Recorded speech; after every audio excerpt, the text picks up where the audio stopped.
மகர ராசியில் பிறந்தவங்களுக்கு இது நாள் வரைக்கும் 6ஆம் இடத்துல குரு இருந்தார்.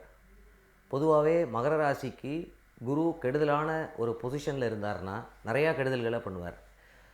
2013லேருந்து பார்த்திங்கன்னா எவ்வளோ விரயங்கள், எவ்வளோ அவமானங்கள், எவ்வளோ கஷ்டங்கள், நம்ம போட்ட எஃபர்ட்ஸ் எல்லாம் வேஸ்ட்டு, நம்பி நம்ம ஏமாறுறது, கடன், ஹெல்த் ப்ராப்ளமு, சில பேருக்கு லீகல் ப்ராப்ளமு, தப்பே பண்ணலனா கூட அவங்கள கூப்பிட்டு கேள்வி கேட்டு அவமானப்படுத்துறது, இந்த மாதிரி ஃபேமிலி லைஃப்லேயும் ஏகப்பட்ட டிஸ்டர்பன்சஸ்னு பொதுவாகவே இந்த 12 ராசிகளில் 2013 இது வரைக்குமே மகர ராசிக்கு தான் ரொம்ப சிரமங்கள்.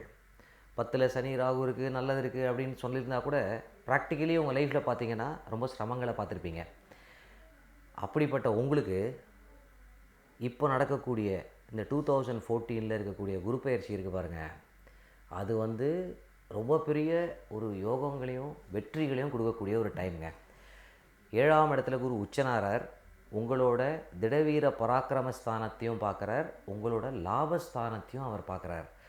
அது இது நாள் வரைக்கும் நான் பல வருஷமாக என்னோடய எஃபர்ட்ஸு நான் அதுக்கான ஒரு பொசிஷன் வராமல் என்னை தடை பண்ணிகிட்டே இருந்ததுன்னு சொல்கிறீங்க பாருங்கள், அதிலிருந்து வெளில டெஃபினட்டாக கெரியரில் ஒரு ஹியூஜ் க்ரோத். அது யாராக இருந்தாலும் எந்த விதமான ஜாதகத்தில் தசாபுக்திகள் இருந்தாலும் டெஃபினட்டாக ஒரு பாசிட்டிவான க்ரோத்தை 100% நீங்கள் பார்ப்பீங்க, நோ டவுட். அதை பற்றி கவலை விட்டுருங்க. அடுத்தது ஃபினான்ஷியல் பொசிஷன், அதில் ஒரு நல்ல ஒரு க்ரோத்தை பார்ப்பீங்க. சில பேருக்கு ஜாதகங்கள் யோகமாக இருந்து யோக திசைகள் நடந்ததுன்னா ஒரு 200% க்ரோத் வரக்கூடிய ஒரு யோகமான சூழல்களில் இப்போ நீங்கள் இருக்கீங்க. இது மட்டும் இல்லாமல் ராகு கேத்து பயிற்சியும் ஜூலை மாதம் இருக்குது.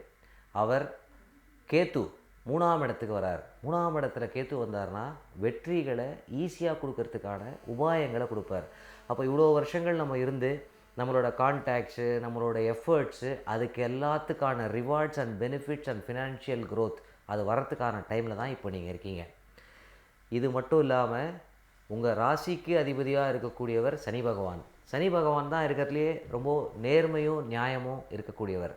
அதனால் மகர ராசியில் பிறந்த நீங்கள் சாதாரணமாகவே அந்த நியாயம், தர்மம், அந்த இரக்க குணங்கிறது இயற்கையாகவே மகர ராசிக்காரங்களுக்கு இருக்கும். அப்படிப்பட்டவங்களுக்கு சனி பகவானும் 11ஆம் இடத்துக்கு அந்த சனியும் குரு பார்க்குறார். லக்னத்தை, உங்கள் ராசியை, மகரத்தை சனியும் பார்த்து குருவும் பார்க்குறதுங்கிறது ரொம்ப விசேஷமான ஒரு காம்பினேஷன். இந்த மாதிரி காம்பினேஷன் உங்களுக்கு 60 வருஷத்துக்கு ஒரு தரம் தான் வரும், அதை ஞாபகம் வச்சுக்கோங்க. அப்போது இந்த மேக்ஸிமம் ஒரு நல்ல டைம், இந்த மேஜராக இருக்கக்கூடிய குரு, சனி, ராகு, கேத்து ஒரு பவர்ஃபுல் பொசிஷனில் உங்களுக்கு இருக்கிறதுனால வேலை, பிஸ்னஸில் ரொம்ப பெரிய பொசிஷன் வரும். தனகாரகன் உச்சனாக இருந்து லக்னத்தை ராசியை பார்க்குறதுனால ஃபினான்ஷியல் க்ரோத்துங்கிறது நீங்கள் எதிர்பார்த்ததை விட பல மடங்கு ஜாஸ்தி வர்றதுக்கான ஒரு சூழல்களில் தான் நீங்கள் இப்போ இருக்கீங்க. 7ஆம் இடங்கிறது திருமணஸ்தானம். திருமணம் நீங்கள் பார்த்துட்ருக்கீங்க, செட்டே ஆகலைங்க அப்படின்னா நிச்சயமாக இந்த வருஷம் கல்யாணம் ஆகிடும் பாருங்கள். இல்லை கல்யாண லைஃப்பில் ப்ராப்ளம் சார், அதிலேருந்து வெளியில் ஐ want to settle for something else அப்படின்னாலும் நிச்சயமாக அதிலேருந்து கிளியர் ஆகிடும். புத்திரபாகியம், புத்திரகாரகனே குரு பகவான் தான். ஸோ குழந்தைகள் வீட்டில் பிறக்கும், இல்லைனா குழந்தைகள்னால உங்களுக்கு யோகங்கள் நிச்சயமாக அமையும். சனி லாபஸ்தானத்தில் இருக்கிறதுனால தொழிலுக்கு அதிபதி, தொழில்காரகன்கிறவர் சனி பகவான். அப்போது நான் ஒர்க் பண்ணிகிட்ருக்கேங்க, I want to start my own business, இவ்வளோ வருஷம் நான் உழைச்சாச்சு அப்படின்னா, நான் ட்ரை பண்ணிகிட்டே இருந்தேன், அமையலைன்னா இந்த வருஷம் கண்டிப்பாக அமைஞ்சிடும்.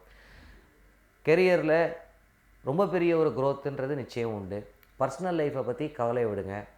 இழந்த செல்வங்கள், இழந்த புகழ் எல்லாத்தையும் மீட்டெடுத்து ஒரு சொசைட்டியில் ஒரு ரெஸ்பெக்டபிள் பர்சனாக உங்களோட லைஃப் இனிமேல் அமைய போகுதுங்க.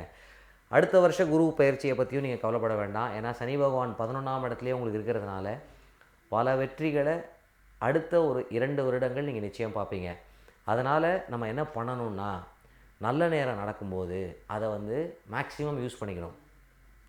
டைம் நிறையா நீங்கள் ஒர்க் பண்ணுங்கள், நல்ல விஷயங்கள் நிறையா பண்ணுவீங்க, வீடு வாங்குவீங்க, கார் வாங்குவீங்க, வெளியூருக்கு போவீங்க, வெளிநாட்டில் வேலை கிடைக்கும்.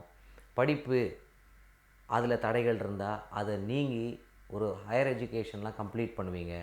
ஸோ உங்களுக்கு தடைகளே இல்லாமல் ஒரு கிளியரான ட்ராக் இந்த வருஷம் உங்களுக்கு இருக்குது. அதனால் மேக்ஸிமம் அதை யூஸ் பண்ணிக்கோங்க. கடவுளோட அனுகிரகம் இருந்தால் தான் இதெல்லாம் நடக்கும். அப்படிப்பட்ட அனுகிரகத்தை உங்களுக்கு யார் மூலியமா தெரிஞ்சுக்கலாம்னா, குரு பகவான் மூலியமா தான் தெரிஞ்சுக்க முடியும். அவரே உங்கள் ராசியை பார்க்குறார். இதை விட நல்ல காலங்கள் அமையிறது ரொம்ப ரொம்ப கஷ்டம். அதனால் மேக்ஸிமம் யூஸ் பண்ணி எல்லா சகல சௌபாகியங்களும் நீங்கள் இந்த வருஷம் நிச்சயம் இந்த குரு பயிற்சியிலேருந்து நீங்கள் பெறுவீங்க. நன்றி, வணக்கம்.